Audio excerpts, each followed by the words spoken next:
Before the first empire raised its banners, before the first king wore a crown, before the first army marched across a battlefield, there was a principle older than nations, older than civilizations, older than history itself. Every civilization that aligned itself with this principle rose. Every civilization that abandoned it fell.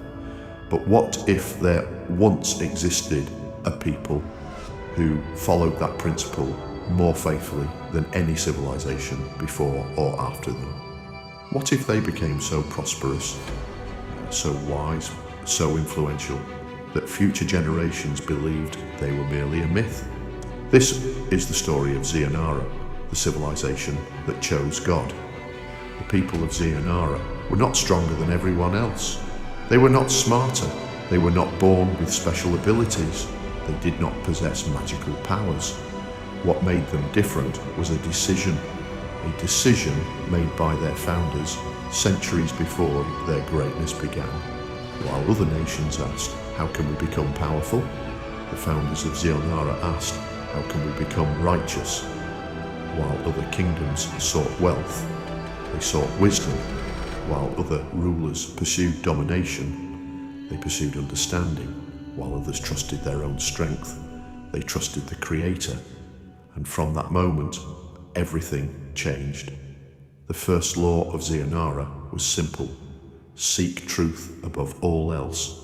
Not comfort, not popularity, not profit, truth. Their teachers taught that every lie weakened a civilization. Every act of corruption poisoned its future.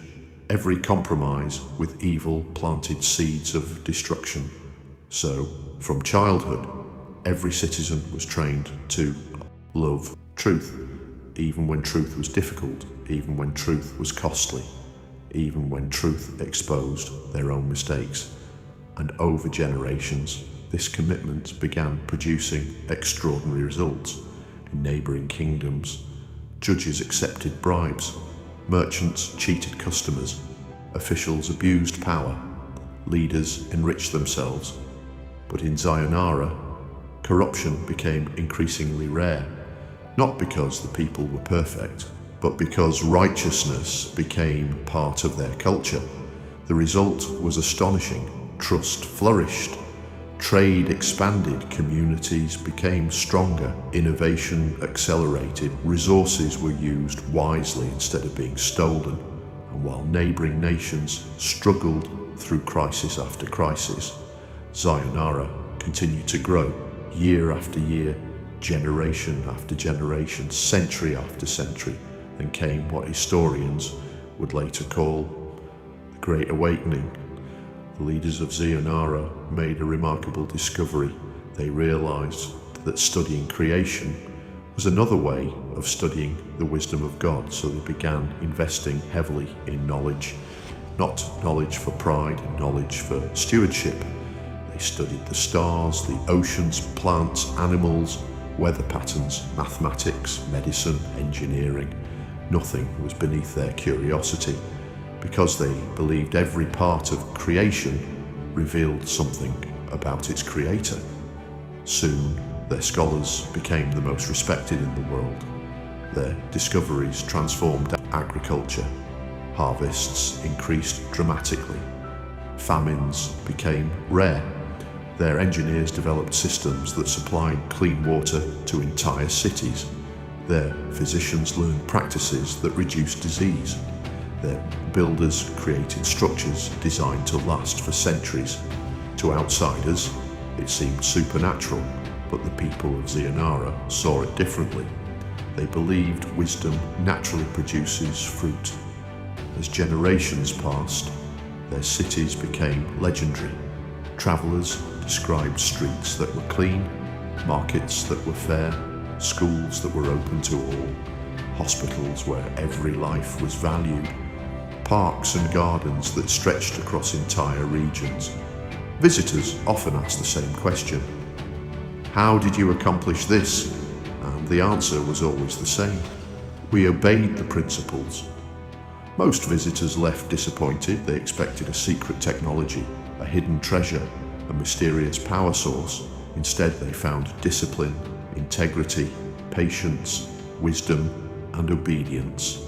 Then came one of Zionara's greatest achievements, the living gardens. There were regions once covered by dry land and barren soil, places where almost nothing grew. But the people of Zionara believed that creation was not something to exploit. It was something to cultivate. For generations, they planted trees, restored rivers, protected ecosystems, improved soil, studied nature, worked with creation instead of against it.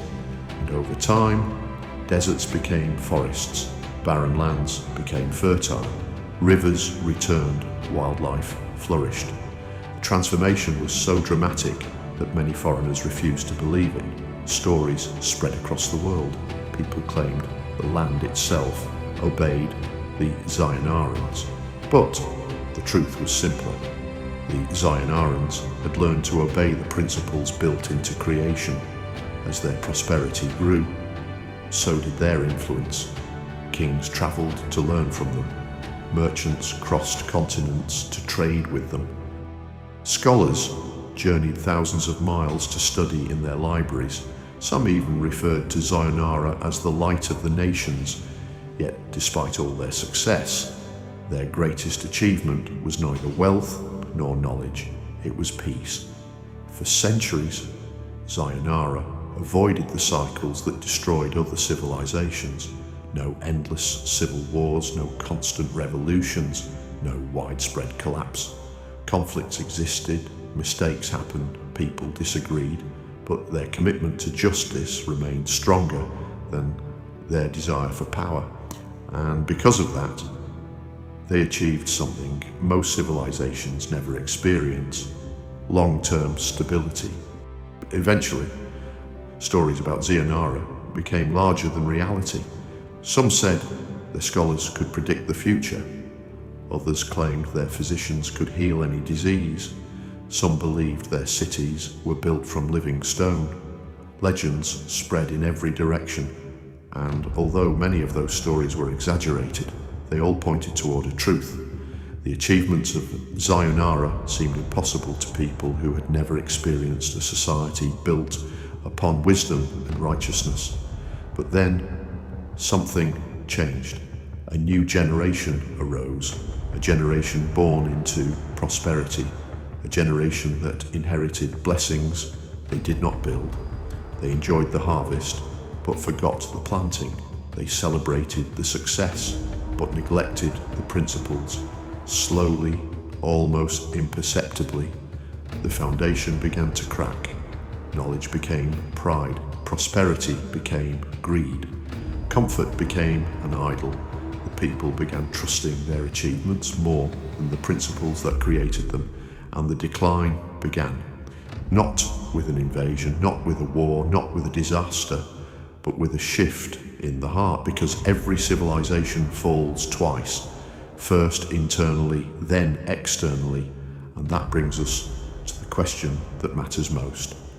Was Zionara merely a fictional civilization, or is it a mirror, a reflection of what humanity could become?